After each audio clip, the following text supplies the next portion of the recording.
He had the most watched chair in late night, 9 years running, and CBS still pulled the plug. Then Jimmy Kimmel handed him a way back onto television, and Stephen Colbert said no.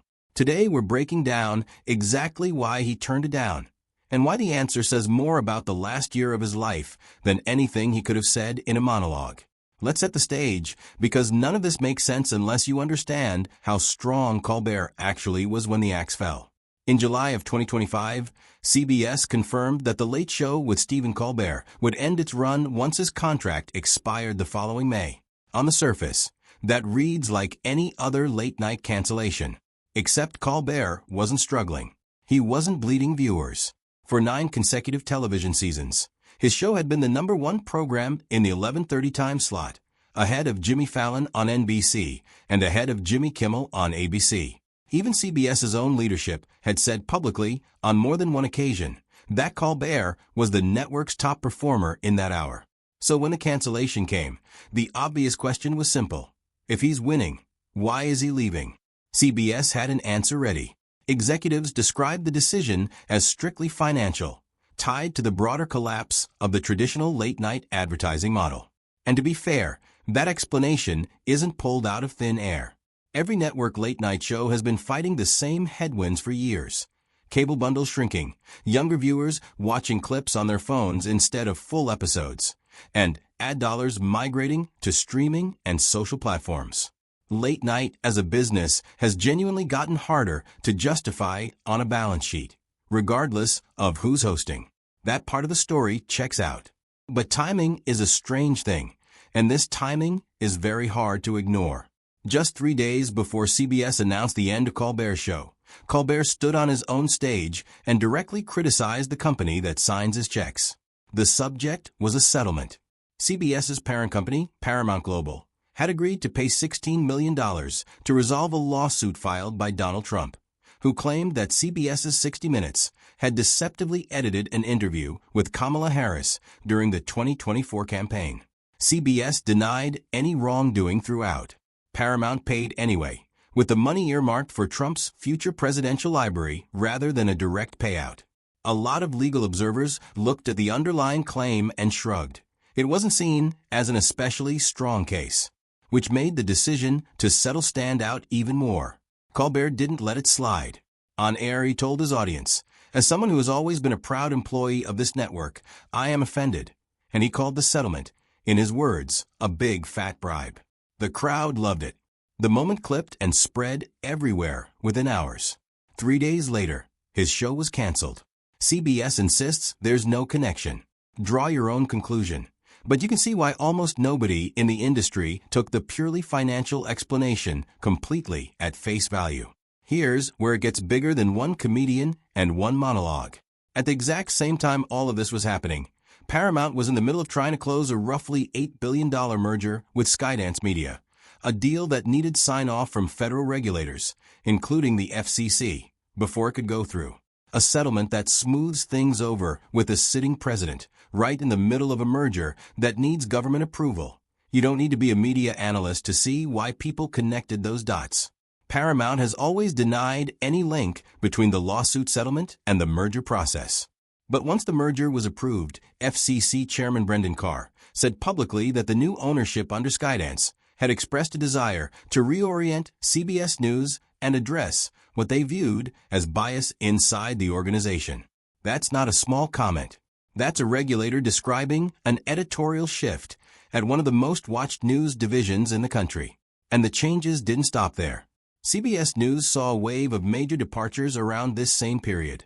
Longtime President Wendy McMahon left, as did 60 Minutes executive producer Bill Owens, both amid reported friction over editorial independence during the ownership transition. Then came a hire that raised a lot of eyebrows. Journalist Bari Weiss, known for founding the Free Press and for her sharp criticism of mainstream newsroom culture, was brought in as editor-in-chief of CBS News. Whatever your opinion of her, it's clear the network's DNA was shifting fast on multiple fronts, all in the same short window that swallowed Colbert's show. So you had a late-night cancellation, a presidential lawsuit, a multi-billion-dollar merger, a regulatory approval process, and a newsroom leadership shakeup, all colliding within weeks of each other. That's the environment Colbert walked out of. And it's the environment that makes his response to Jimmy Kimmel's offer make a lot more sense. Because here's what actually happened next. Colbert didn't vanish out of bitterness, and he didn't immediately resurface somewhere else to prove a point. His fellow hosts, on the other hand, rallied around him hard. Jimmy Kimmel skipped airing a new episode of his own show the night of Colbert's farewell, running a rerun instead and telling his audience to go watch Colbert send off. Jon Stewart and Seth Meyers backed him publicly too. David Letterman, the man whose desk Colbert had inherited a decade earlier, criticized CBS's decision outright. Even lawmakers got involved, with Senator Elizabeth Warren among those publicly questioning the circumstances behind the cancellation. Kimmel went a step further than a kind word on social media. He personally invited Colbert to sit in as one of the rotating celebrity guest hosts on Jimmy Kimmel Live during his summer break, a real chance to stay visible, stay working, and keep his name in the conversation while he figured out his next move. For most performers in that position, freshly pushed out of a job they were clearly good at, that kind of offer is a gift.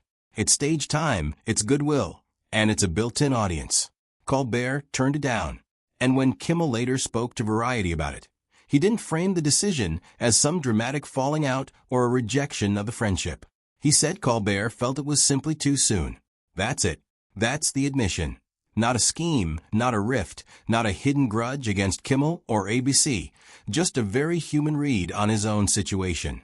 He had spent 9 years building something at that late show desk, watched it get taken away in circumstances that were murky at best, and he wasn't ready to step into someone else's chair and perform like nothing had happened. Kimmel, to his credit, didn't push. He simply told Colbert the door stays open, saying that anytime he wants to host, he'll gladly step aside. If you want to understand why too soon carries so much weight coming from Colbert specifically, you have to look at where he comes from. Because this isn't a man who's unfamiliar with sitting with pain before moving forward. When Colbert was 10 years old, growing up in Charleston, South Carolina, his family was shattered by tragedy.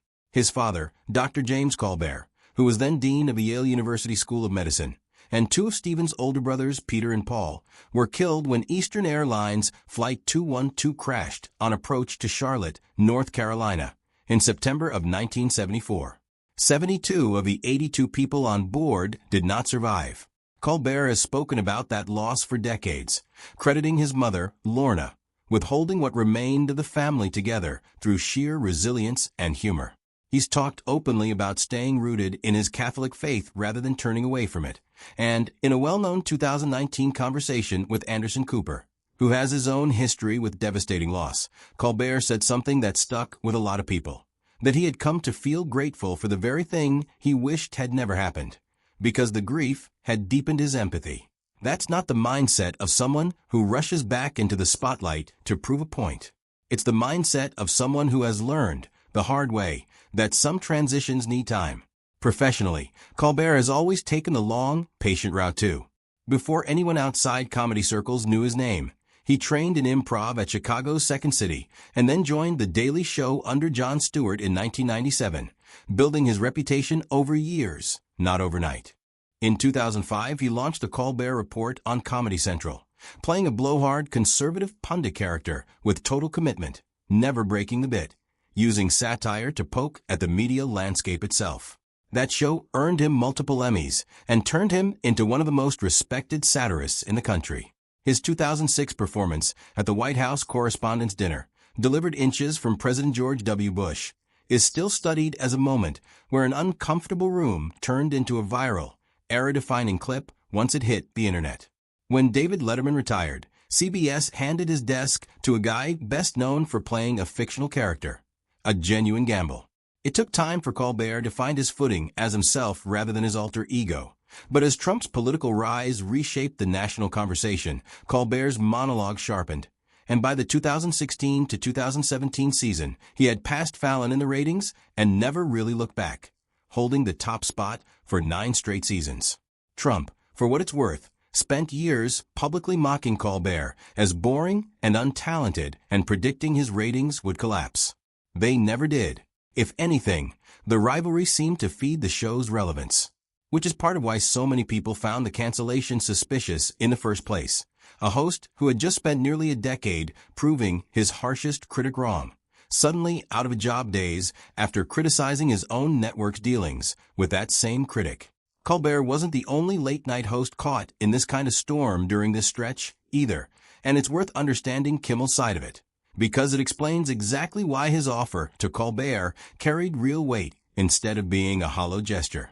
In September of 2025, ABC abruptly pulled Jimmy Kimmel Live off the air after Kimmel addressed the assassination of conservative activist Charlie Kirk during a monologue.